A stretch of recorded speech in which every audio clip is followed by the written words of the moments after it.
My name is Calla Whitmore, and the year my sister sold my college textbooks, I learned more about human nature than any degree could ever teach me. I was sitting on the edge of my bed, sipping cold instant coffee, when I noticed the box was missing. It wasn't just any box. It was the plastic bin I kept beneath my bed, labeled in faded blue Sharpie, "First year textbooks, do not touch." I could still remember labeling it the day I came back from my last final, exhausted but triumphant. I'd bought those books with every last cent I had scraped together from tutoring high school juniors in algebra and grading papers at the campus writing lab. Some were used, some new, but all precious. Now, they were gone. I stared at the empty space for a moment, heart thudding. Maybe Mom moved them? Maybe Dad? Maybe I just stored them somewhere else, though I couldn't imagine forgetting something like that. My heart sank as I walked downstairs.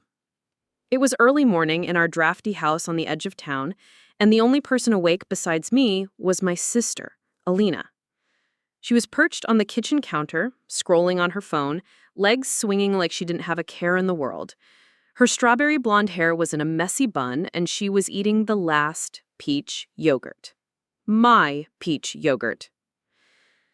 "Alina," I said carefully, "did you move a box from under my bed?" She didn't even look up. "Which box?" "The one labeled textbooks, the one I told everyone not to touch." Her fingers paused for half a beat before she shrugged. "Oh, that? Yeah, I sold them." I stared at her, blinking. "What?" She finally looked up, her expression flat, eyes heavy with that self-righteous smirk she'd perfected since childhood. "You weren't using them. I needed cash for the concert this weekend. You should have seen the bids I got on eBay. Some NERM in Ohio bought the calculus one in less than 5 minutes." I didn't speak. Couldn't. Every word got caught somewhere between rage and heartbreak. "I left a 20 on your desk," she added, like that made it even. The total cost of those books had been over $700. I turned around and walked back upstairs without another word. I couldn't cry. Not yet. I couldn't yell. What was the point? I knew Alina. She had never faced consequences. Not once. She was the golden child. The pretty one. The bubbly socialite who got all the attention with none of the effort. Every time she crashed the car, blamed her bad grades on unfair teachers, or came home drunk from a party, my parents somehow found a way to rationalize it. "She's just figuring things out," they'd say. "She's going through a phase." I was the planner, the responsible one. The backup babysitter, the errand runner, the one who helped Mom file taxes while Alina flirted with her soccer coach. And now, I was the one who had to buy those books again. But that moment, when I stared at the space where my textbooks used to be, that was the first spark. It wouldn't ignite for weeks, not fully, but the seed was planted. I just didn't know it yet. It started unraveling 2 days later, when my advisor called. I had been applying for a scholarship, a niche one from a regional tech nonprofit for underrepresented STEM students, and they wanted to schedule my interview. I had 1 week to prepare. 1 week to cram everything back into my brain, including chapters I was going to review from my old physics and data theory books. Books I no longer had. I swallowed my pride and asked my professor if she had old copies. She didn't. The bookstore prices were criminal. I considered borrowing them from the library, but someone else had them on hold. I had no choice. I downloaded PDFs. Illegally. I hated it. The formatting was garbage, the figures were half missing, but I studied every night from 8 p.m. to 2 a.m. with those PDFs. My eyes burned, my wrist cramped from scribbling notes, and every single night Alina was out. At parties. With the money she made from my books. The night before the interview, I caught her stumbling into the hallway at 3 a.m., laughing on a call, reeking up tequila and vape juice. I shut my bedroom door, pressing my forehead to the cool wood. I had been up since 6 that morning finishing a lab assignment. That night, I didn't sleep at all. The interview went well. I was exhausted, pale, and fighting a migraine, but I forced a smile and gave the best answers I could. When I got the call the following week that I'd been accepted, full funding for a summer tech program in Oxford, I cried so hard I thought I might vomit. I was going to England. My parents clapped and hugged me. My mom even cried. My dad told me he was proud of me. Alina said, "Cool, you're gonna get hit on by British nerds." But then she added, in a voice too sweet to be genuine, "Maybe you can help me pass calc now. I'm taking it next semester." And just like that, the fuse lit. I gave her a long, slow smile. "Oh, you're taking calc," I said. "Yeah. Why?" "No reason." Because when the college offered paid peer tutoring roles for the spring, I was going to recommend her and charge her the application fee. It was a long game, a petty one, maybe, but it wasn't just about money or revenge. It was about making Alina realize that actions had consequences, that the world wasn't her playground, and I wasn't her personal punching bag. By October, she had booked me for 10 sessions. She paid in cash, in envelopes sealed with lip gloss smudges and passive-aggressive notes like, "Hope your moral compass doesn't break under all this money." I ignored them. In those tutoring sessions, something strange started to happen. Alina began to actually learn. She asked questions, real ones. She scribbled notes furiously. She double-checked her answers. Sometimes she'd text me at midnight, then apologize the next morning. Apologize from Alina. It felt unfamiliar. I didn't trust it at first, but one Tuesday afternoon, after she nailed a particularly tough problem set, she looked up from her notes with a small, sheepish grin and said, "You're actually good at this." My pen froze mid-scribble. "Good at what?" I asked, trying to keep my tone neutral.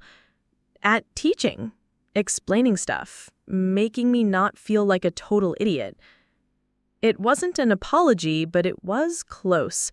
And for Alina, close was monumental. I didn't smile back, but I nodded.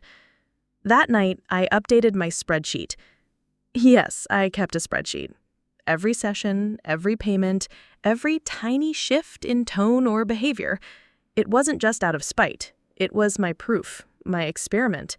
I was watching my sister change, and for the first time in years, I wasn't just reacting to her chaos. I was directing it. By November, Alina was pulling Bs, then an A- on her midterm.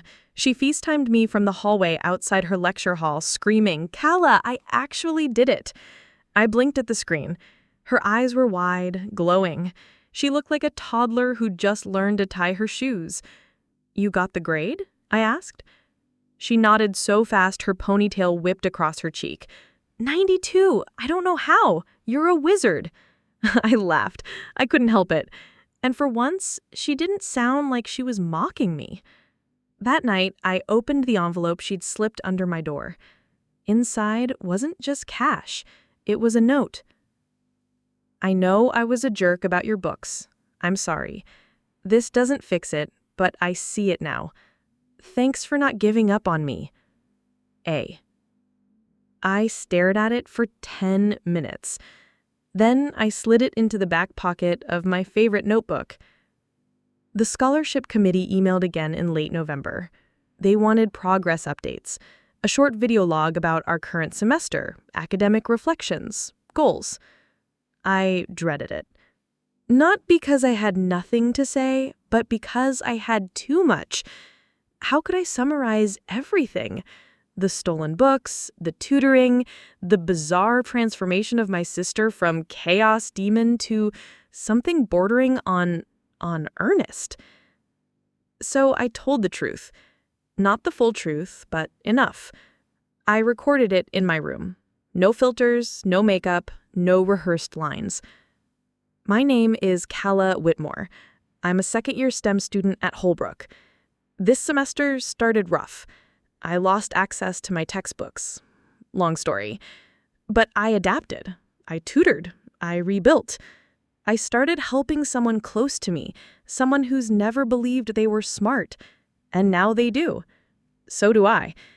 I've realized that what I want to build isn't just tech or data models. It's bridges between people who feel overlooked, who never saw themselves in rooms like this. I uploaded it, heart racing. 3 days later, I got a call from a number I didn't recognize. It was a donor. They saw my video. They wanted to fund an additional stipend. "You've got something special," the voice said. "You know how to lead." Final season arrived like a storm. Alina was back in full-blown panic mode. But this time, she didn't yell. She didn't whine. She showed up. She studied. She worked. I helped her prep, then I stepped back. The day she finished her final, I found her outside the lecture hall, slumped against the wall with a bag of sour candy in her lap. She looked up as I approached and handed me a blue folder. "What's this?" "My final. I want you to grade it. Like, for real. Not as my sister, as my tutor." I opened it. 5 pages, clean work, correct logic. And there, at the bottom, was something I hadn't expected. A Post-it note, pink and folded. Inside, "You should get paid double for what you did this semester." 2 weeks later, the Student Learning Center opened spring applications for official peer tutors. The form required 2 student referrals, a professor's signature, and a demonstrated history of tutoring.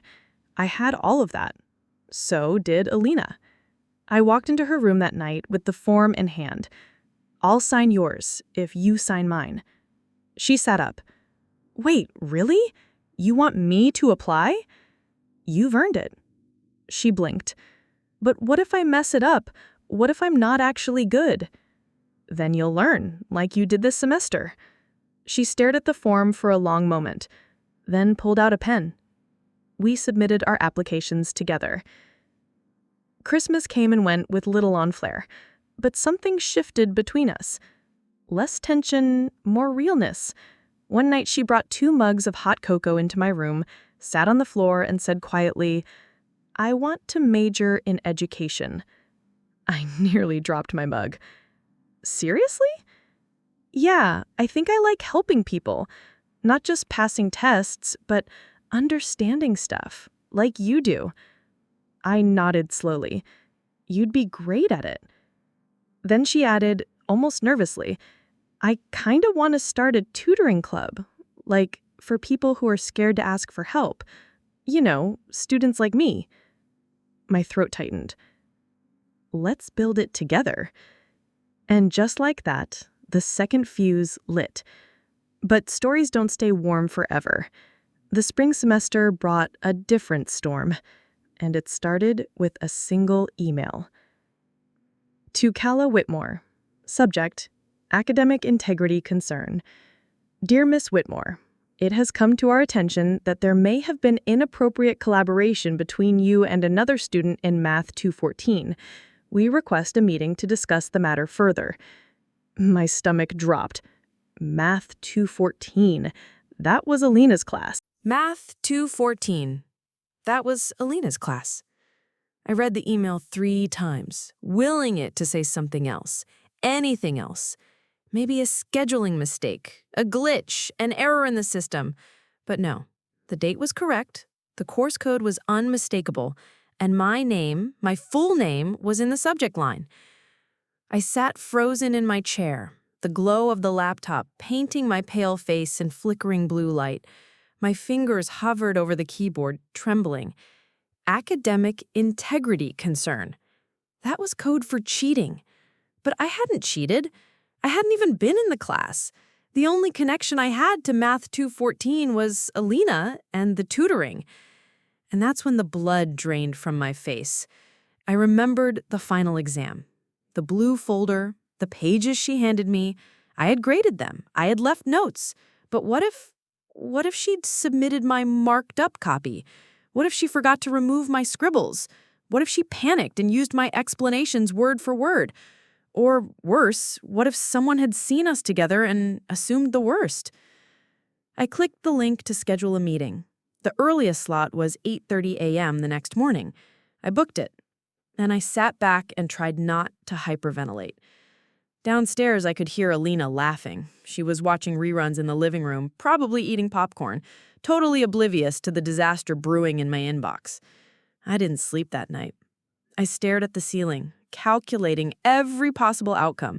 If the school ruled I'd committed an academic violation, I could lose my scholarship, my Oxford program, my future. All because I tried to help. The next morning, I walked into the academic conduct office with my hair tied back and my file folder clutched to my chest like armor. The office smelled like printer toner and old carpet. A middle-aged woman with silver-streaked hair greeted me with a firm nod.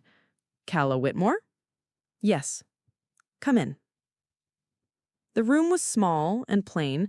A desk, 2 chairs, a wall calendar flipped to January. On the desk sat a manila folder labeled with my name. She opened it. "I'm Dr. Evans," she said, adjusting her glasses. "I'm the academic integrity liaison.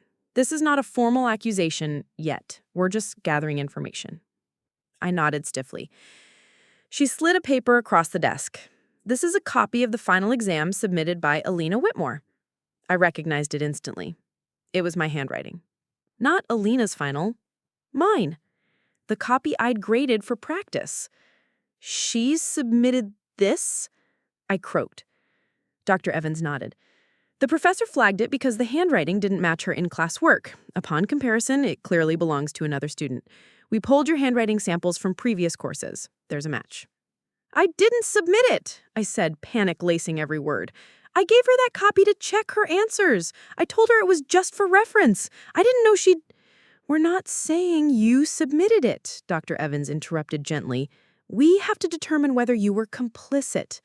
I swallowed hard. "I would never cheat, ever." "Then help us understand what happened." So I told her everything. The tutoring, the payments, the study sessions, the blue folder, the fact that I had trusted my sister not to use the marked up version. I even pulled up the spreadsheet I kept, dates, topics, session times, my digital paper trail. Dr. Evans listened without interrupting. She took notes. Her expression was neutral, unreadable. Finally, she nodded. "Thank you, Calla. We'll follow up within 5 business days." I stood on shaking legs. My mouth was dry. I turned to go. Then Dr. Evans said quietly, "For what it's worth, I believe you." The minute I got outside, I called Alina. She picked up on the 3rd ring, groggy. "What's up?" "You submitted the wrong final." Silence. What? What are you talking about?" "You turned in the copy I gave you, with my notes, my handwriting." More silence. Oh my God. "Yeah." "Calla, I didn't know. I swear, I must have grabbed the wrong one. I had 2 folders. I didn't double check." "You didn't double check?" "I was nervous. I was shaking. I thought I'd fail." "Well, congratulations. Now we both might." She went quiet. "I'm sorry," she said finally. "I didn't mean to—" "Intent doesn't matter, Alina. It's done. I'll fix it," she said, suddenly frantic. "I'll email the professor. I'll explain everything. I'll tell them it was all me." Too late. They already have the case open. I hung up. The next 5 days were agony. I kept waiting for the other shoe to drop.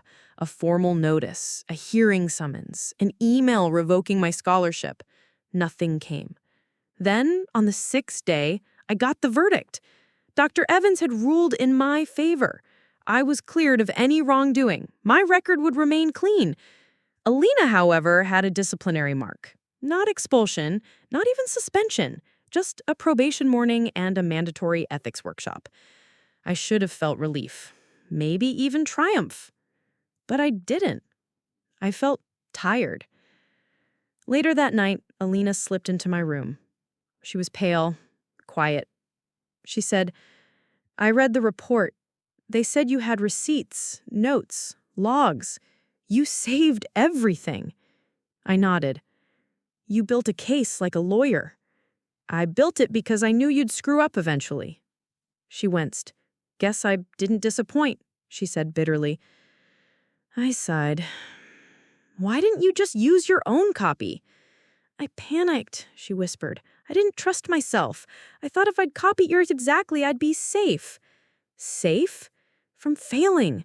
From feeling like I always do. Stupid. Behind. Not enough. You're not stupid, Alina. I know. Now. We sat in silence. Then she reached into her pocket and pulled out a folded sheet of paper. She read it out loud. My rejection letter. From the tutoring center. I didn't get the job. I unfolded it. It was polite, generic. We appreciate your application. She added, They didn't say why, but I know, because of the report.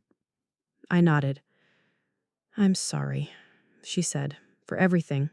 Not just the exam, the books, the years of treating you like less. I looked at her for a long time. Then I opened my drawer and pulled out the pink Post-it from before. I handed it back to her. You meant it, right? She nodded. Then start over. Build something real. You don't need a title to help people. You don't need a paycheck to prove your worth. She wiped her eyes. You'll help me. I nodded. We'll build that club you talked about. From scratch. Now we were mirrors for others, reflecting light, together. But if I've learned anything in life, it's that peace isn't permanent. Sometimes it's a pause before the next quake. The summer after we launched Study Sisters, Alina and I took jobs on campus. I was an intern for a local nonprofit that helped underrepresented students apply to STEM programs. She worked in the tutoring lab for free, still barred from being an official tutor, but allowed to volunteer. And she was good at it, better than I ever expected. I'd pass by the lab and see her bent over a calculus problem with the freshmen, or walking someone through essay structure like she was born to teach. Sometimes, I wondered who she might have become if she'd been believed in sooner. By July, we had plans to expand Study Sisters into 2 branches, academic prep and emotional support. We were designing workshops, building digital resources, even pitching to the student government for fall funding. Then the email came. I was sitting in the library cafe sipping a mango smoothie when my phone buzzed. The subject line hit me like a punch. Notification of appeal, academic integrity case, Alina Whitmore. I read it twice. 3 times. She'd filed an appeal. I dropped everything and ran across campus. When I got to the tutoring lab, she was standing outside, pacing. Her face was pale, eyes glassy. You appealed? I asked, breathless. She blinked. What? I shoved the phone toward her. Her mouth fell open. I didn't. Then who? My advisor, she whispered. He told me he'd look into it months ago. I guess he went through with it. She looked like she wanted to cry. But you didn't authorize it. No, I swear. I thought it was dead. I leaned against the wall. My heart was racing. Because an appeal meant reopening the case. It meant revisiting the evidence, the testimony. And worst of all, it meant the university might question my role all over again. Alina slumped to the ground. What do I do? She whispered. We fight it, I said. But what if it gets worse? Then we stand together. She looked up at me. You'd still defend me after everything? I nodded. This time, I believe you. The appeal process was slow, bureaucratic, painful. We were interviewed separately. Again. They pulled our text logs, session notes, even the minutes from Study Sisters meetings. One board member asked me bluntly, Do you think your sister deserves a second chance? I stared him dead in the eye. I think she's already earning it. The review dragged into the start of fall semester. And then, just as the leaves began turning gold, the decision came. Appeal denied.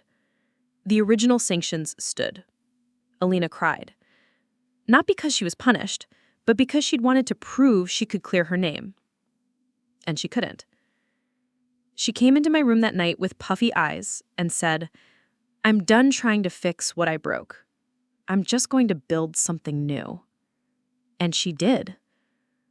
That fall, we expanded Study Sisters to 38 members. We ran 6 workshops, hosted our first conference, launched a podcast. Alina became the unofficial voice of academic recovery. She gave talks about failure, resilience, how to ask for help. Students loved her. They lined up after her sessions to thank her. One night after a seminar, a girl with streaked eyeliner and trembling hands said, "You made me feel like not giving up."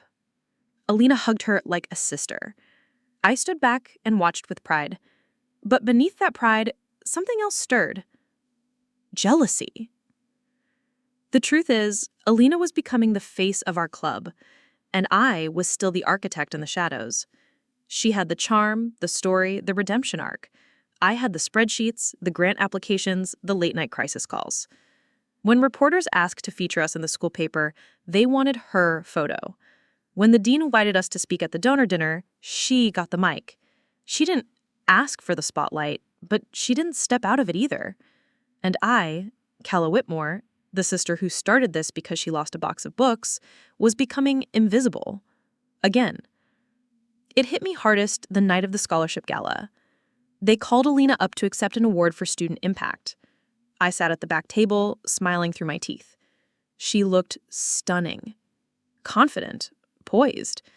She thanked me in her speech, but briefly. I didn't blame her. She'd earned her moment. But as the crowd applauded, I felt something crack inside me. The next day, I skipped our club meeting. I told Alina I had a migraine. She texted, "Take care of yourself. You've been doing the work of 5 people." I didn't reply. Instead, I sat in my room and opened a blank document. At the top, I typed, "Study Sisters, growth strategy without leadership bottlenecks." And below that, objective, create a scalable leadership structure so no single person becomes essential to operations. I told myself it was a plan for sustainability. But deep down, I knew the truth. I was planning my exit. Not because I didn't care, not because I didn't believe in Study Sisters, but because somewhere between being robbed of my textbooks and becoming my sister's tutor, I had lost something precious, my voice. And without my voice, all I was a silent architect. The idea of scaling leadership wasn't wrong. We were growing too fast for 2 people to manage alone. But the truth was, it wasn't entirely about strategy. It was about needing air, space, recognition I wasn't sure I'd ever get while standing next to Alina. She hadn't asked for the spotlight, but once it found her, she fit into it like it had been waiting for her all along. That Monday, I presented my plan. We sat in the second-floor conference room, the one with the cheap plastic chairs and the broken fan that buzzed like a mosquito. Alina was sipping from a water bottle, chatting with Taylor and Priya from the mentorship subgroup. I waited until everyone quieted down. "I've drafted a growth plan, one that includes creating a leadership board, not just 2 co-founders running everything. We've hit capacity. If we want this to survive, we need more hands on deck." The group nodded. Some leaned in. I continued. "There'll be 5 leadership seats: operations, outreach, education, wellness, and development. I'll step into development. Alina will continue overseeing outreach, and we'll elect the rest." Alina's eyes flicked toward me. Curious, quiet. "And long-term, once we have those structures in place, I'll be transitioning into an advisory role." A pause. Alina blinked. "You're leaving?" "Not leaving, evolving. The club needs less bottlenecking. It's what every good nonprofit does." The others nodded slowly, not entirely sure how to feel. After the meeting, Alina caught me at the stairwell. "You're not bottlenecking anything. Alina, this isn't about you." "It feels like it is." I sighed. "You found your footing. You don't need me holding your hand anymore. That's a good thing." She stared at me. "But I need your voice. You think I don't notice when you're gone? You were on stage at the gala. You didn't need me then. That wasn't my choice. It didn't bother you either." Her mouth opened, then closed. I miss being seen. That's all. She reached for my hand. Then let's fix it. Together. For the next 3 weeks, we worked like we were trying to outrun a storm. We held elections, onboarded 3 new leaders, delegated tasks, built a handbook. And slowly, I began to breathe again. At our next public workshop, Alina insisted I co-lead. When a freshman asked who started Study Sisters, she stepped aside and said, "Kala, she's the blueprint." It helped, more than I admitted. And then something surprising happened. A girl named Keely, quiet, smart, third-year chem major, sent in a proposal to launch a math mentorship pod. I met with her over coffee. "I want to run it, if that's okay," she said. "I know you're the math lead, but I think I can manage it while you focus on dev." She was right. I passed her the reins. This story took us a long time. If you like it, subscribe. Now, back to the story. The final test came in spring. An anonymous email hit our inbox. "To whom it may concern, you claim to support academic honesty, but your co-founder has a disciplinary mark on record. Why is she running a program that preaches integrity?" Signed, a concerned student. It hit Alina like a brick. She said, "I knew this would happen. People don't forget." I read the email twice, then again. My fists clenched. "I'll respond." "No," she whispered. "Let me." She drafted a letter that night. Open, vulnerable, brave. She posted it to our site. She wrote, "I made a mistake. I owned it. I paid for it. But my greatest mistake was thinking I couldn't learn, that I wasn't capable. Study Sisters exists because I was shown otherwise. I don't run this to pretend I'm perfect. I run it because I know what it feels like to be broken and rebuilt." The letter went viral. Students shared it. Professors emailed support. One even invited her to speak at a regional education conference. Redemption wasn't about erasure. It was about transparency. In April, we received our first major grant, $50,000 from a Women in STEM fund. The letter was addressed to both of us. I read it aloud. Alina cried. That night, we walked to the old coffee shop where it all began, where I first charged her $25 an hour to explain derivatives. We sat in the same booth. "Do you regret it?" she asked. "Charging me?" I laughed. "No, it paid for my Oxford books." She smiled. "I still have your Post-it note, the one you gave back." I reached into my wallet and pulled out hers, the note she left after our first real session. We laughed until we cried. "You know," she said softly, "you were never invisible. I was just blind." I squeezed her hand. "And now?" "Now I see you, and I'll never unsee you." We didn't need textbooks to learn anymore. We had each other. We didn't need textbooks to learn anymore. We had each other. But sometimes, even the strongest foundations are tested, not by betrayal or failure, but by opportunity.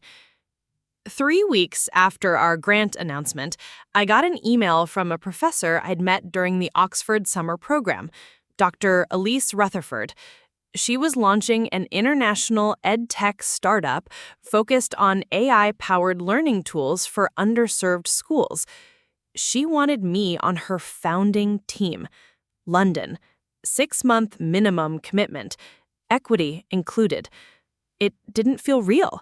I read the email 5 times, then checked the headers to make sure it wasn't spoofed. "Kala," she'd written, "I've watched you lead from the shadows with elegance and fire. You have the soul of an architect and the eye of a strategist. I need both." Alina was the first person I told. She stared at me for a long moment, and then her eyes welled up. She said with a sob, "Say yes." But saying yes meant more than just boarding a plane. It meant transitioning leadership of Study Sisters. It meant training someone to take over my development role.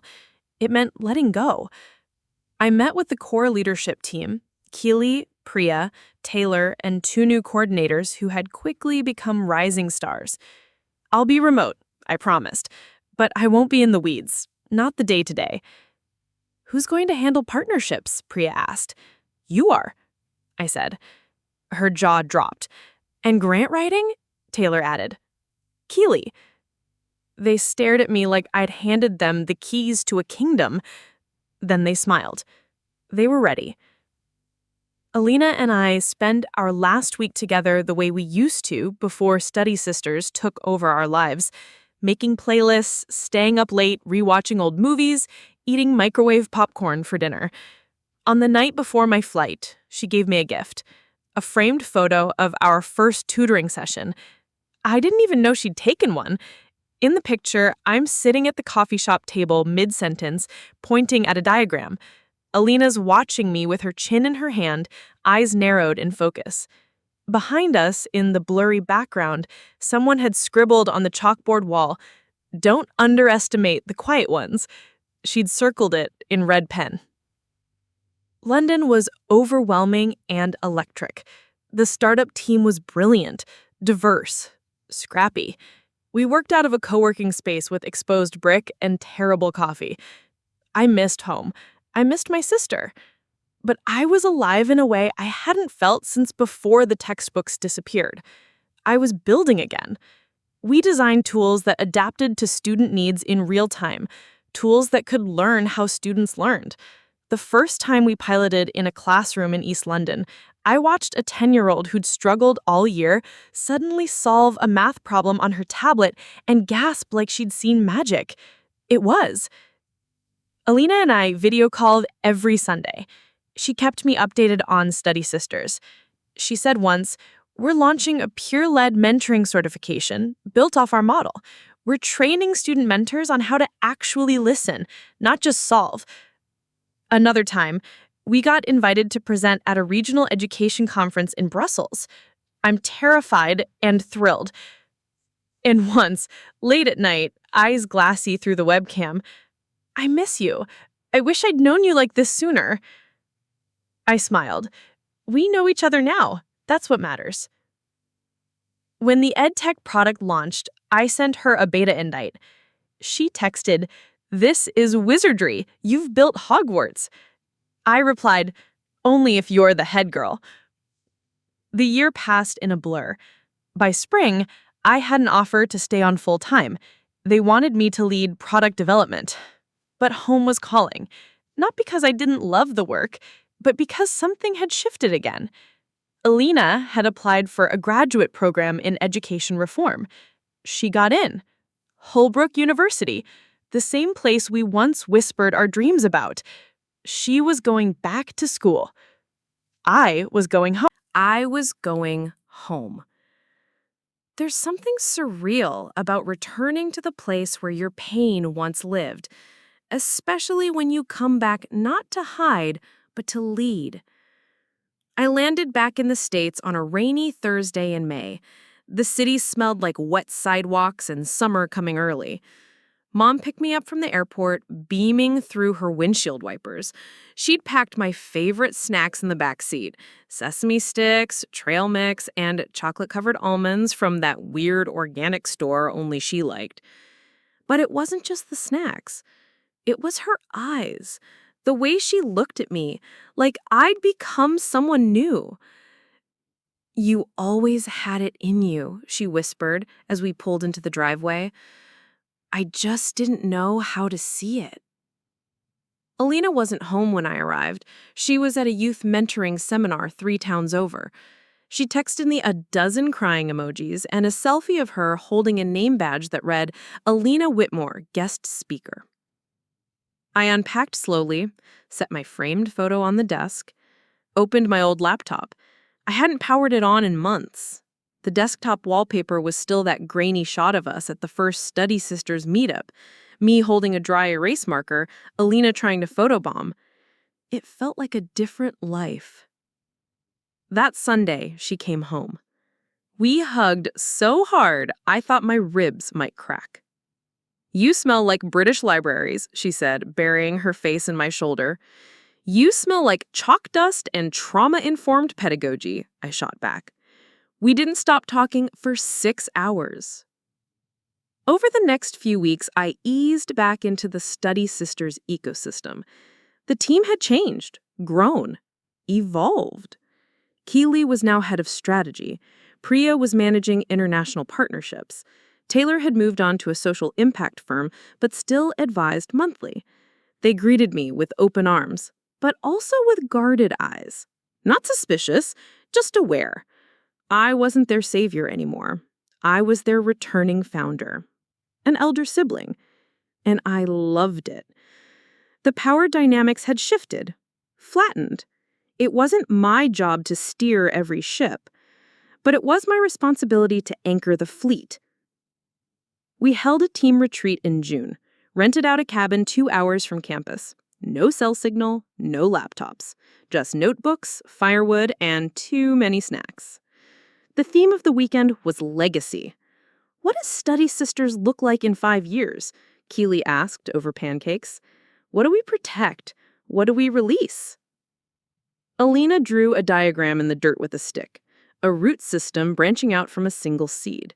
Then she added a second seed, then a third.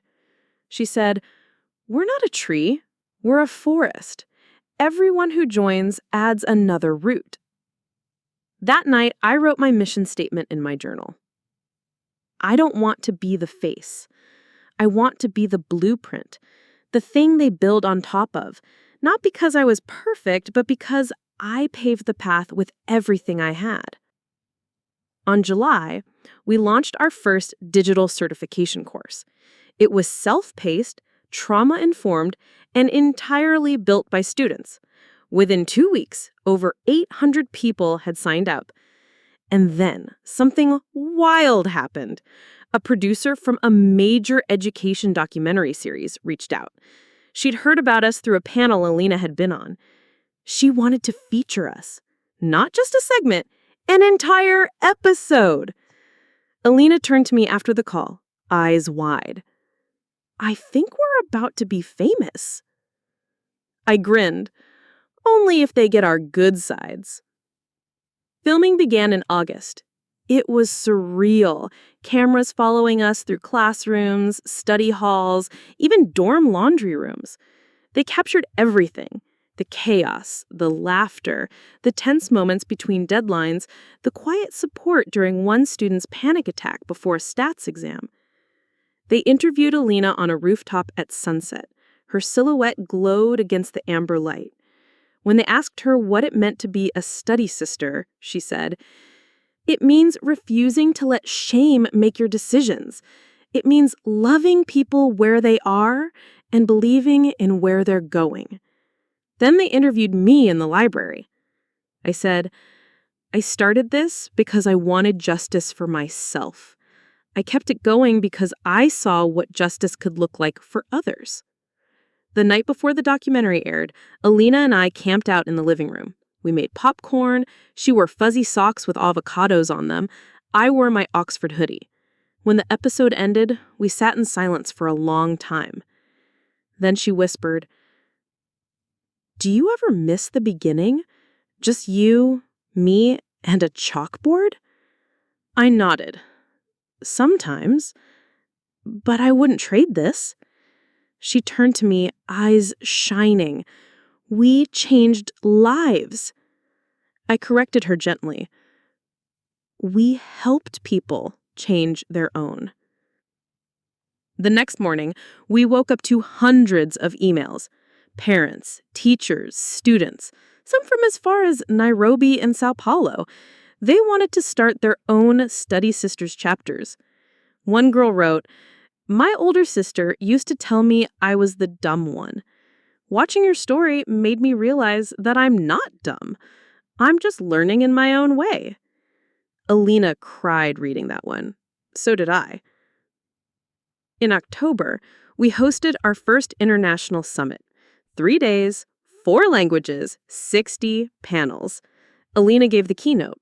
I gave the closing. We stood side by side on stage, holding hands. I told the audience, people think leadership is about being loudest. It's not. It's about being brave enough to go first, even when your voice shakes. Alina added, and when your voice finally steadies, don't just speak, sing. Because someone out there is listening who needs to hear their own echo in your courage. After the summit, we took a long walk through campus, past the building where I first realized my textbooks were missing, past the cafe where I charged her tuition, past the empty hallway where I once feared losing everything. We stopped under the old sycamore tree. She looked at me and said, "You've always been the smart one." I looked back and said, "You've always been the brave one." We hugged. The wind rustled above us, and for once, we didn't have to say anything else. And for once, we didn't have to say anything else. Until we did. Because 2 weeks later, Alina got the letter. Not just any letter, the one she'd been dreaming about since the first time she drew lesson plans in her spiral notebook. A full ride offer to the Harvard Graduate School of Education. It came on a Tuesday morning. She screamed from the kitchen. I dropped my granola and ran. She was standing barefoot on the tile, shaking, holding the envelope like it might dissolve in her hands. "I got in," she whispered. "Kala, I got in." My eyes blurred with tears. I wrapped her in the tightest hug. "I knew you would." She pulled back. "But it's across the country." "I know." "We just got back to normal." "I know. What if we grow apart again?" "We won't," I said firmly. "We've already done the hard part." She blinked. "What part?" "Forgiving each other." That weekend, we sat down and made a plan. We would restructure Study Sisters again, this time with the distributed model, regional hubs, remote leadership calls. We even mapped out a succession plan for both of us, just in case the day came when neither of us could lead it firsthand. We weren't just building for now, we were building for legacy. "Someday," Alina said, tapping her pen on the edge of the table, "Study Sisters will outgrow us, and that'll be the best thing we ever do." In January, she moved to Cambridge. I helped her unpack her tiny apartment. We hung fairy lights around the window. Her books filled 2 full crates. I noticed she'd brought my old physics textbook. "The one you sold?" I teased. "The one I paid for in blood, sweat, and tutoring fees," she corrected. We laughed. Before I left, she handed me a sealed envelope. "Open it when you miss me too much to function." I didn't open it. Not yet. Back home, Study Sisters continued to flourish. We hired 2 part-time staff, launched an alumni network, built a partnership with a major ed tech platform. I began writing a book, Blueprints from the Back Row: How Quiet Leaders Build Loud Legacies. It was part memoir, part manifesto. Chapter 1 was titled, She Sold My Textbooks. In April, I flew out to see Alina speak at an educational equity conference. She stood behind the podium, bold and composed, wearing a blazer she thrifted and a pin that read, "Ask me about shame-free learning." She told the audience, "I used to think I didn't belong in academic spaces, that I was too loud, too messy, too late to the party. But then my sister gave me something better than belief. She gave me a map, and it led me back to myself." I cried. So did half the audience. That night, back at her apartment, we made mac and cheese and sat cross-legged on the floor. "I want to tell our story," she said. "All of it, not just the polished parts." "We are already," I reminded her. "No, I mean on a stage, a real one, like TED." I raised a brow. She grinned. "Say it with me. Co-speakers." By summer, the invite came. TED Women, titled What Happens When Your Sister Steals Your Textbooks and Gives You the World. We wrote the talk together over 2 months, rehearsed in coffee shops, in my car, in the park, in our dreams. When we finally stepped onto that red dot, our story no longer felt like pain. It felt like power. We told them everything. The books, the betrayal, the tutoring, the guilt, the transformation. I said, forgiveness isn't forgetting. It's choosing to build together anyway. She said, some bridges are built with textbooks, some with tears. Ours was built with both. The audience rose to their feet. A week later, the video went viral. We were on morning shows, podcasts, newsletters, education forums, and amidst it all, we got an email from someone unexpected. A student named Maya, freshman, attending Holbrook. She wrote, "I'm struggling. I can't afford my textbooks. I failed my first quiz. I feel stupid. I watched your TED Talk. I think maybe I'm not alone." We emailed back immediately, invited her to a Study Sisters meeting, got her connected with our resource team. 2 months later, she was a chapter leader. She told us, "I want to tutor my little sister. She thinks she's the dumb one, but I think she's the brave one." Alina squeezed my hand. "I think I know how that story ends." I smiled. It doesn't. It doesn't. And it didn't.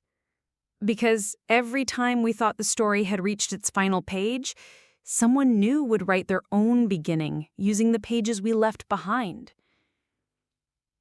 In the months after our TED Talk, things snowballed in ways we could never have imagined. Alina's speech was picked up by curriculum developers as an example of narrative resilience. Educators around the world began using our story in classrooms, not just in US or the UK, but in Nairobi, Hanoi, Sao Paulo, and Mumbai. One 6th grade teacher in Georgia sent us a video of her students acting out our story as a class play. The girl who played me wore an oversized sweater and glasses too big for her face. The girl who played Alina wore glittery shoes and talked with her hands. They hugged at the end. Alina watched the video 3 times in a row and whispered, "We're a fable now."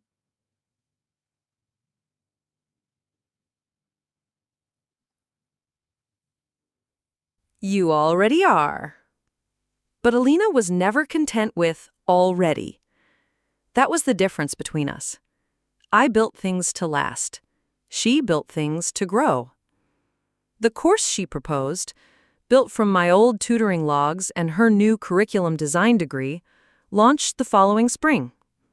It was called Learning Unlocked: Beyond Grades into Growth. She taught it at Holbrook as a guest lecturer. I attended the first session, sitting in the back row, hiding behind my laptop, pretending to take notes while secretly watching her work her magic. The students leaned forward when she spoke. Not because she was dramatic, but because she was real. She didn't preach.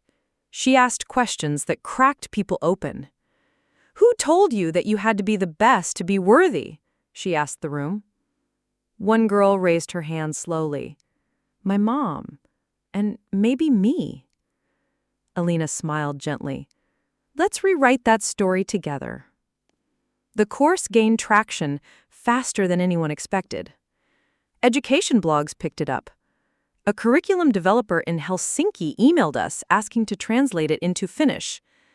A university in Singapore wanted to pilot it for their first-year seminars. Study Sisters was no longer a club. It was becoming a philosophy. In the summer, Alina and I co-authored a book. Title: The Tutor and the Textbook Thief: How Sisters Rewrote What School Forgot. We split the chapters, alternating voices, weaving our memories with the lessons we learned. My chapters were quiet, precise, filled with logic and reflection. Hers were bold, emotional, chaotic in the best way. Together, they sang. The book was published in hardcover that fall. It hit the education bestseller lists in less than 3 weeks. But more importantly, it ended up in classrooms. One teacher sent us a photo of a student highlighting a passage that read, "Forgiveness doesn't mean forgetting. It means the wound becomes a scar. And that scar reminds you not just of pain, but of the power of healing." That line had been Alina's. We were invited to speak on a panel at the United Nations. Theme: Innovations in Education Equity. We stood behind a podium in New York City, not far from where we'd once attended a small tutoring summit 5 years prior. As I watched Alina take the mic, I remembered the girl who once hid from calculus behind sarcasm and avocado toast. Now she was quoting educational theorists and framing scalable models for trauma-informed pedagogy. And I, once the silent architect, was beside her, finally speaking in my own voice. We weren't just telling a story, we were shaping a movement. But not everything was stage lights and applause. There were hard days too. Days where burnout crept into our bones. Days where funding stalled, or we disagreed about strategy, or the weight of being the sisters who saved each other made us feel like we had no room to fail. Once, in the middle of a 6-hour planning call, Alina snapped, "You don't trust my instincts." I snapped back, "You bulldoze when you get excited." We didn't speak for 2 days. But then she showed up at my door with Thai food and a post-it that said, "Still your little sister, still learning." We ate on the floor and rewrote the chapter we were stuck on. In the 5th year of Study Sisters, we launched something new. Legacy pods. Small, intergenerational groups of learners who met weekly to teach each other. Not peer-to-peer, but community to community. A retired engineer tutoring a high school student in physics. A college freshman teaching a grandmother how to navigate a smartphone. A single mom learning fractions from a 6th grader. Learning went both ways. We piloted them in 5 cities. By the end's year, they'd spread to 20 countries. Alina said, "This is the future. Not top-down, not even side-by-side. Circular, shared." I said, "Like a spiral staircase, always rising, always returning." She nodded. Exactly. And now she teaches me every single day. But what no one tells you about building something lasting is that permanence doesn't come from perfection. It comes from flexibility, from your willingness to let go of control, to adapt, to allow things to become bigger than you. And that moment came for me the day Alina proposed we step down. We were on a video call with the Study Sisters board, 7 incredible leaders now spread across 4 continents. We were discussing the next 5-year plan, global partnerships, and funding expansions. Then Alina said it. "I think it's time we start grooming the next co-leads. Kala and I, we built the fire, but we're no longer the only ones who know how to keep it burning." The silence was stunned. I stared at her. And then I smiled, because she was right. The decision didn't come lightly. We spent 3 months preparing the transition. We wrote a founder's charter, created video messages for future teams. We even hosted a Decade of Light summit as our official farewell.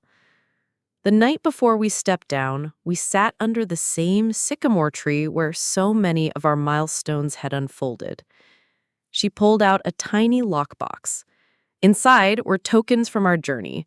My first spreadsheet, her first failed calc quiz, a dried petal from the first bouquet we ever got after a talk, and 2 bracelets that read, "Study Sisters Forever." She said, "I know we're not going anywhere, but I needed to make peace with letting go." I wrapped my fingers around hers. I whispered, "We're not letting go. We're lifting up." The new co-leads were brilliant. Samar from Nairobi and Jocelyn from Toronto brought fresh eyes, deeper cultural frameworks, sharper edges. They challenged traditions we didn't realize we were clinging to. They introduced new rituals, modernized the onboarding, and expanded the accessibility tools. And they honored our roots.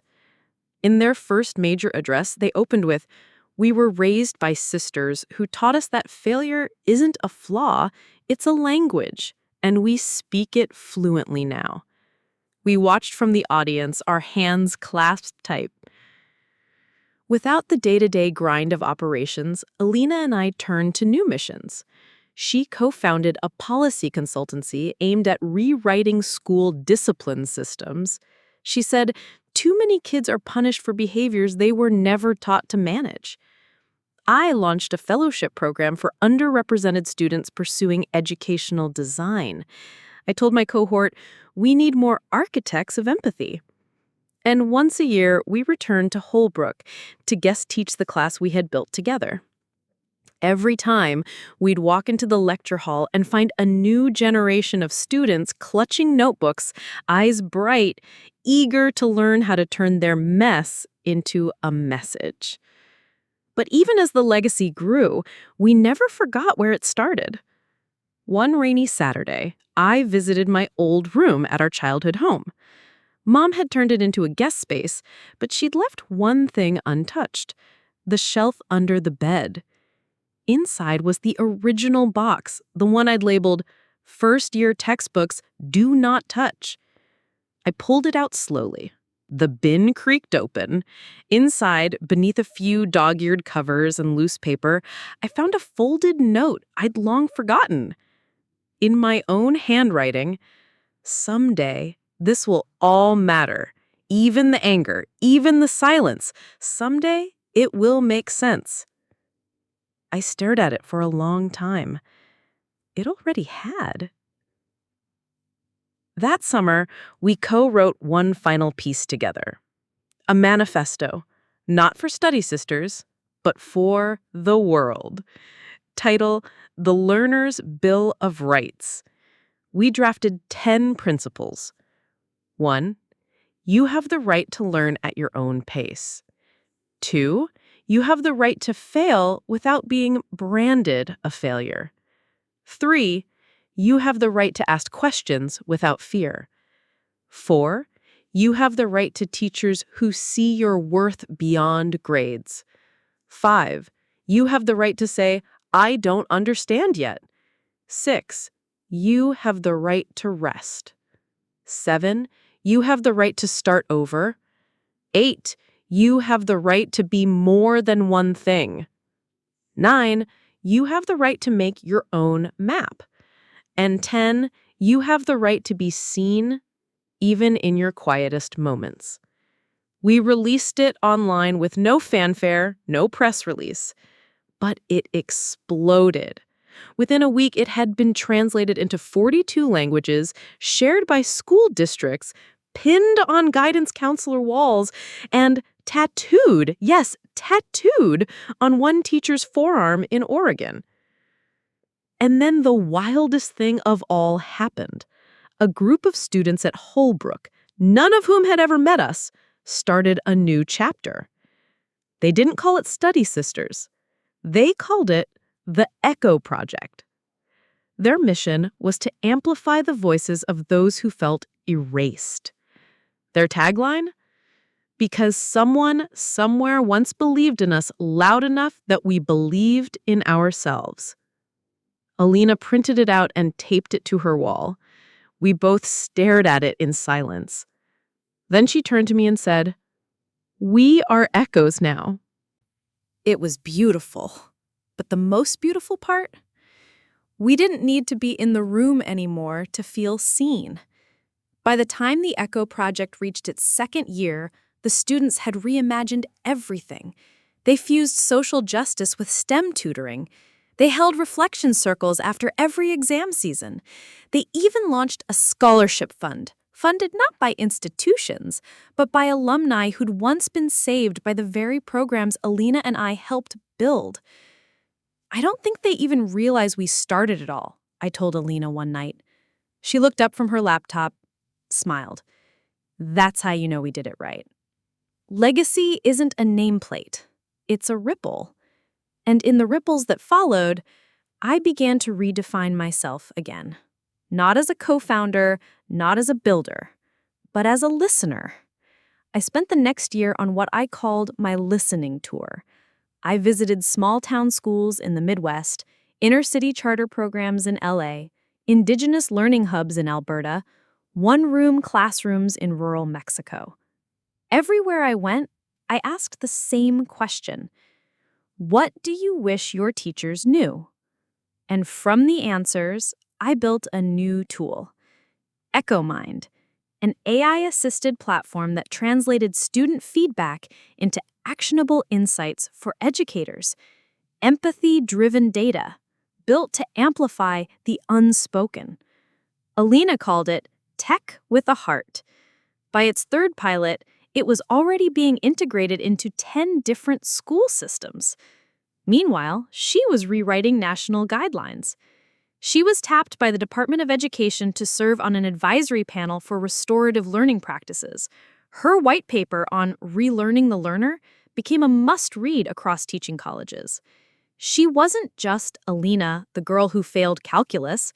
She was Alina Whitmore, policy whisperer. And the world was finally listening. We still made time. Every month we met for what we called our sister syncs, usually over ramen or Thai food or matcha lattes, depending on whose city we were in that month. No agendas, no business, just real talk. One night, as we sat on the roof of her apartment in DC, Alina turned to me and said, "You know what I realized? You were my first safe classroom." I blinked. "What do you mean?" "You never laughed at me when I got it wrong. You never said, 'You should know this.' You met me where I was." I swallowed hard. "I think," I whispered, "you were mine too." That year, we were asked to write the closing address for the International Education Summit. Not present it, just write it. Someone else would deliver it. A student. A newcomer. A voice no one had heard before.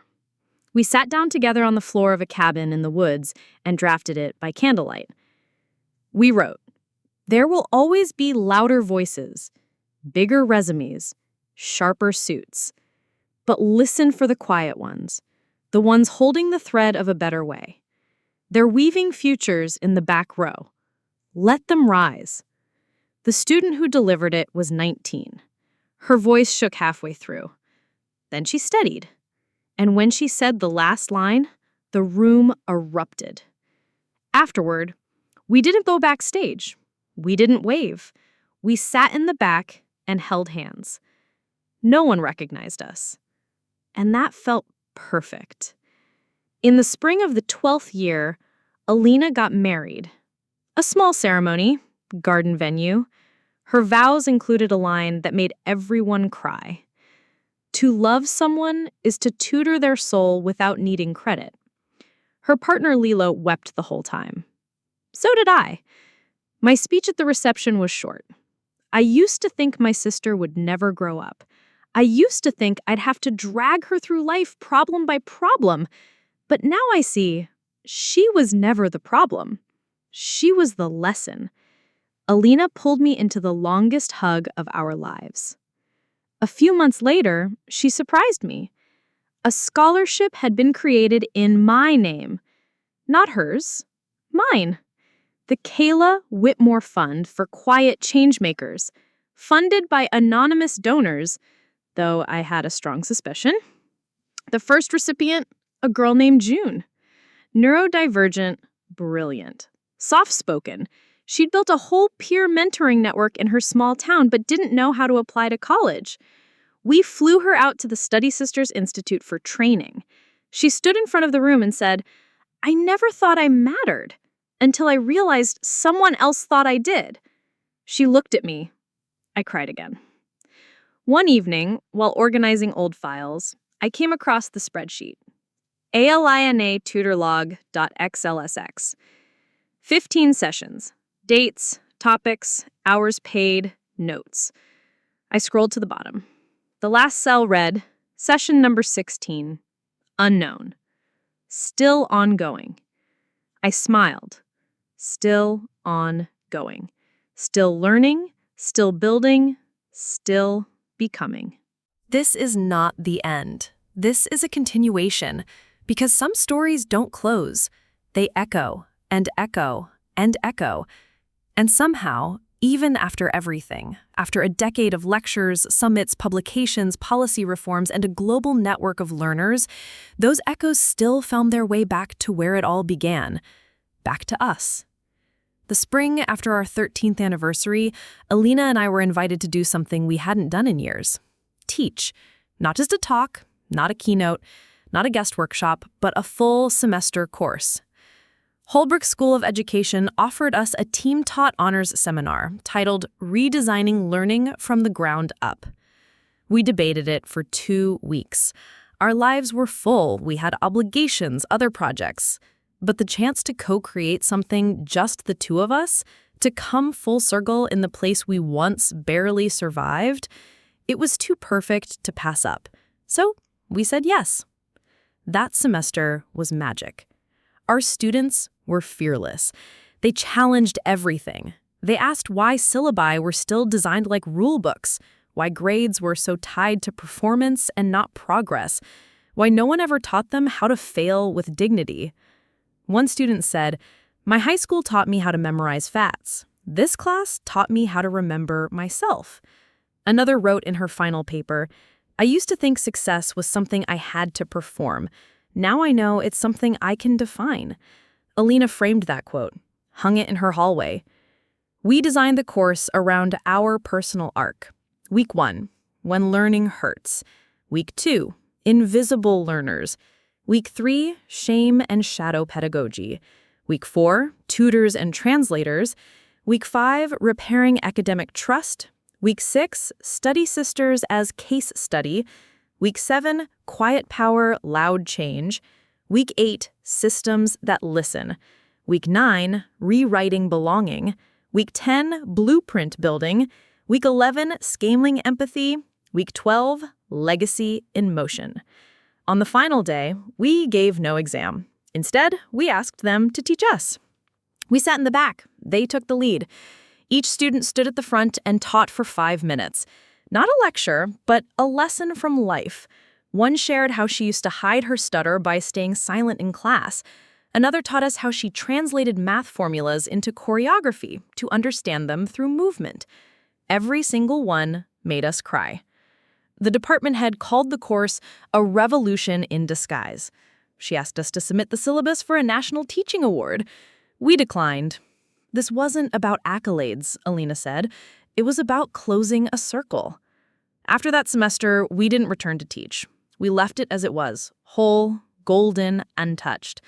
But we stayed connected to our students. One of them, Leo, went on to launch a learning platform in Southeast Asia. Another, Jamila, began a podcast titled Fail Loudly, where she interviewed students and teachers about their worst academic moments and what they learned. We were just the spark. They were the wildfire. Later that year, I took a sabbatical. Not for a project, not for a mission, for silence. I traveled to the coast of Portugal, rented a cottage with no internet. I read, walked, journaled, and finally, I started something I'd put off for years. A novel. Not nonfiction, not a memoir, a full-on fictional narrative. The story of 2 sisters, one who builds in silence, the other who breaks things to understand them. It was therapy. It was poetry. It was home. While I wrote, Alina evolved again. She joined a new think tank, co-created a global education blueprint for post-conflict regions, traveled to Rwanda, South Korea, and Colombia in the same year. Every time she called, she'd begin with, "Okay, I just did something insane." And every time I'd laugh and say, "Only you." But it wasn't only her anymore. She had students now, followers, echoes of echoes. They were doing the same. The year I turned 35, I published the novel, Whispers in the Margins. It wasn't a bestseller, but it found the right readers. One review said, "This story reminds us that behind every quiet girl with a backpack is a world she's too wise to shout about." I wept reading that, because I had been that girl, and now I was the woman who'd helped rewrite her ending. For our 15th Study Sisters anniversary, we didn't throw a summit. We didn't host a gala. We gathered. Small group, 50 core members, a forest retreat. We circled around a fire, shared stories, remembered where we came from. Alina stood up, barefoot in the dirt, and said, "This started with theft, with ego, with failure. And look what it became." I followed her. I said, "This isn't a monument. It's a garden.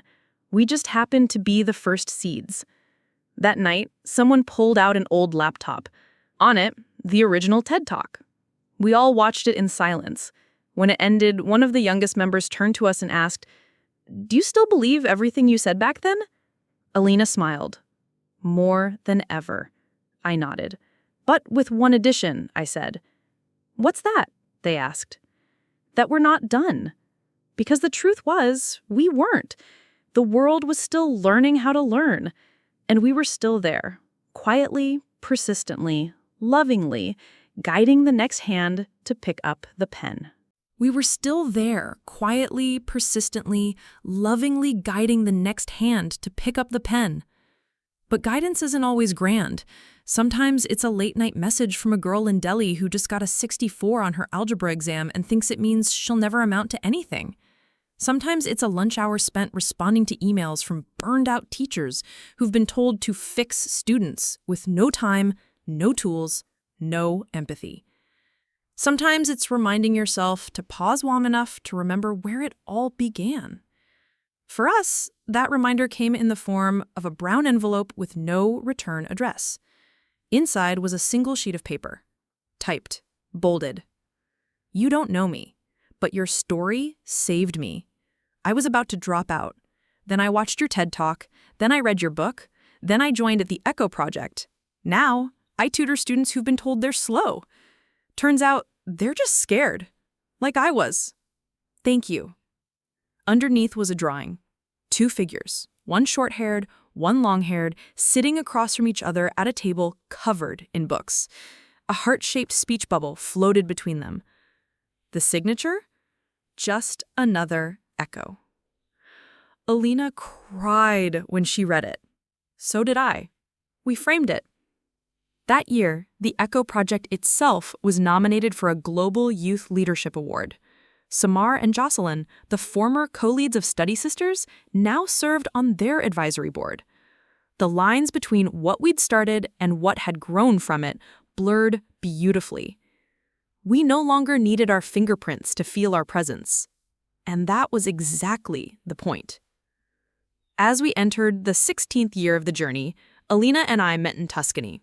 No speaking engagements, no workshops, just a rented stone cottage on a hillside filled with rosemary and old ghosts. We walked, we read, we stayed quiet. One afternoon, sitting on the terrace with our legs stretched toward the sun, she turned to me and said, "Do you ever think about who we'd be if I hadn't sold those textbooks?" I laughed softly. "Probably strangers." "Probably," she echoed. Silence passed between us. Then she added, "I still remember how furious you looked that day, like you'd cracked something sacred." "You had. I was so lost." "I know. But you weren't alone." She looked at me. "I never said thank you for staying." "You didn't have to. But I want to." She reached into her bag and pulled out a small leather journal. On the cover, "For my tutor." Inside, she had written one entry every year since our first tutoring session. Reflections, apologies, gratitude, dreams. Her handwriting matured with each page. The last one simply read, "I no longer learn because I'm afraid to fail. I learn because you taught me it's safe to try." I closed the journal, pressed it to my heart. "I have something for you too," I said. I opened my phone and played an audio file. It was the novel, narrated by me. The characters fictional, but the love letter underneath, very real. She listened for 10 minutes straight before saying a word. When she did, her voice cracked. "You wrote us into forever." By the time we flew home, we had one more decision to make. Something we'd whispered about for years, something others had asked us to do, but we had always hesitated. Start a school. Not a traditional one, not brick and mortar, not bound by grades or standardized tests or bells. A digital, global, multimodal learning ecosystem. Name? Echos Academy. Mission? To center the unheard and redesign learning around identity, belonging, and choice. Each learner would craft their own path, blending modules from our curated curriculum with live mentorship, community support, and project-based assessments. Built not for perfect students, built for students like Alina once was. It took 2 years to launch. Funding, staffing, licensing, infrastructure. We hired dozens of educators from around the world, each one trained not just in their subject, but in how to listen, how to hold space, how to guide without controlling. We beta tested with 200 students from 14 countries. By month 3, over 4,000 had applied. The first assignment was the same for everyone. Write the story of the moment you stopped believing you were smart. Then, write the moment someone helped you believe again. The answers poured in. A flood of sorrow, a river of hope. And every single one, an echo. A month later, we held our first Echo Gathering, a virtual summit. Panels, poetry, musical performances, student keynotes. The final session was ours. We didn't speak live. We pre-recorded it. A conversation, 2 voices, back and forth, old audio clips layered in, a gentle soundtrack.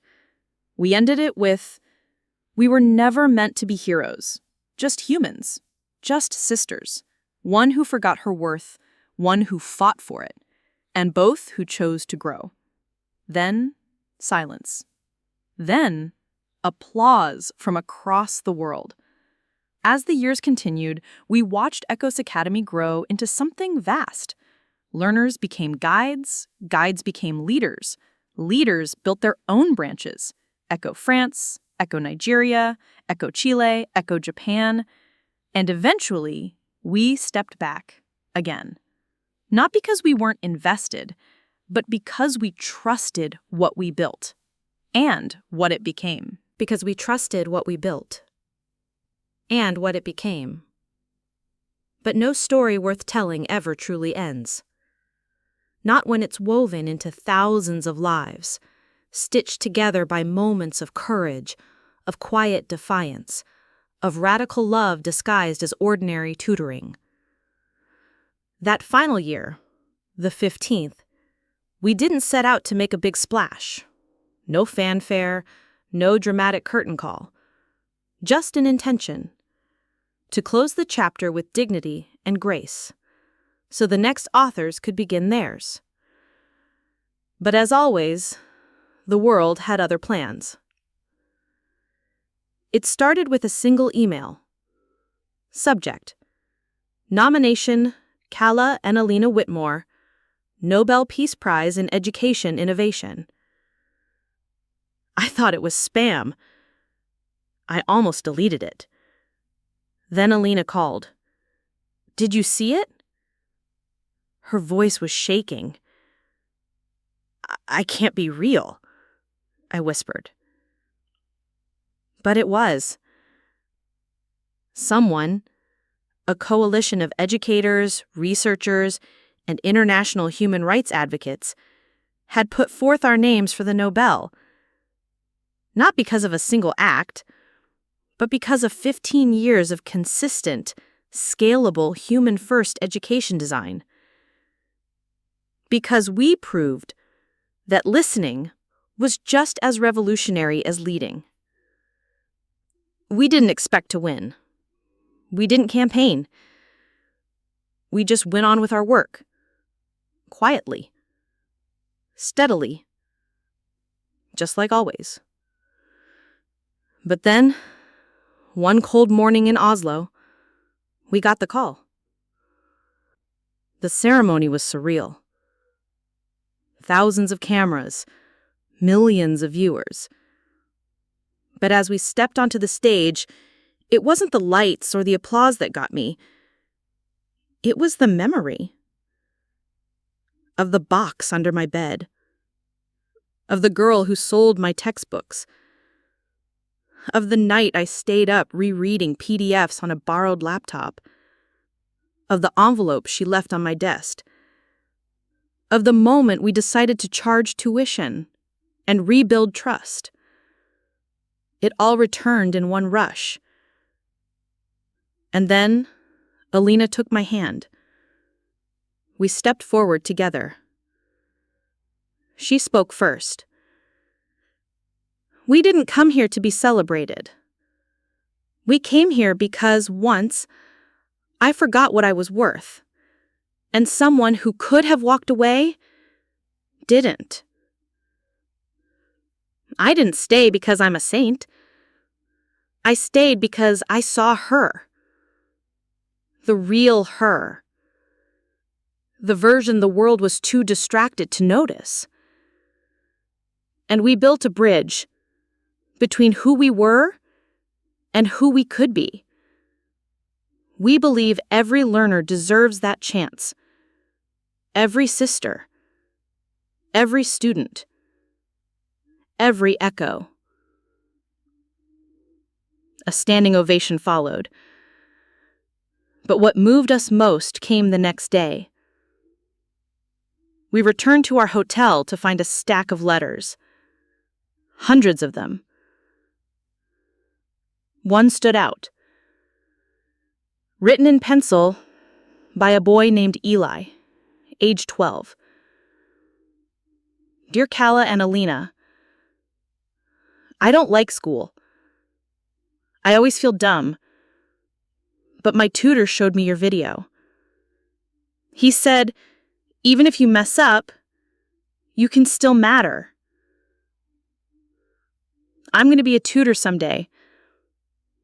Like you.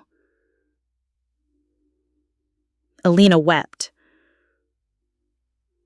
I framed it. Months passed. Life calmed. Or as calm as it ever got in our world. Then came another milestone. Mom's 75th birthday. We gathered in the old house, the same creaky kitchen, the same crooked window. After dinner, she pulled out a dusty bin. From it, she handed us a photo album. Inside were pictures we'd never seen. Kala at 6, standing on a stack of books. Me at 10, reading to her on the porch. One photo showed us asleep in the same bed. My arm around her, a book still open in our laps. Mom whispered, "You two are always teaching each other."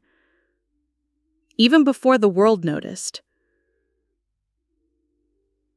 The final page of the album had a blank space. Alina reached into her purse, pulled out a new photo. It was us on the Nobel stage.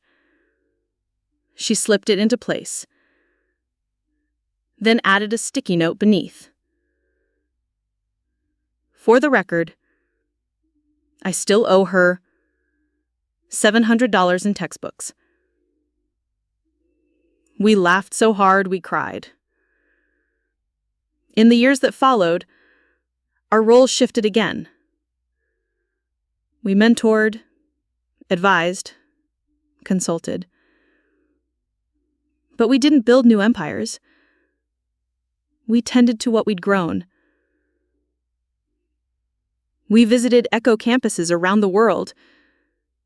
In Senegal, a 10-year-old explained climate science using a comic book he'd drawn. In Brazil, a group of teenage girls created a math tutoring circus, each act explaining an equation through movement. In Pakistan, a former refugee led a poetry circle for students who'd never written a poem in their lives. Everywhere we went, we saw traces of our DNA. But always transformed. On the 20th anniversary of the original Study Sisters Club, we were invited back to Holbrook. A new building had opened on campus. The Whitmore Learning Commons. But inside, it wasn't just our names that mattered. It was the walls. Each lined with quotes from students, letters, doodles, tutor logs. One quote stood tall near the entrance. She charged me tuition. I paid her perspective. and beneath it, and Alina Whitmore.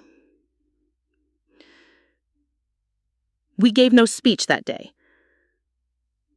We just watched, listened, soaked it in. Then, as the sun set, we slipped away to the courtyard bench, where we once sat as teens unsure of each other. "Think it was all worth it?" she asked. I turned to her. All of it. Even the anger, even the loss, even the PDFs, even the tutoring sessions with highlighters and rolled eyes. Because every piece of it led here, to a world shaped by empathy, to classrooms that feel like home, to a movement born not out of brilliance, but belief. That night, we stayed up talking like we were 17 again. Except this time, we knew who we were, and who we still could be. 2 years later, we published a final book. Not a memoir, not a guide. A collaboration with hundreds of students. Echoes. Lessons from those who were once silent. Each page told a different story.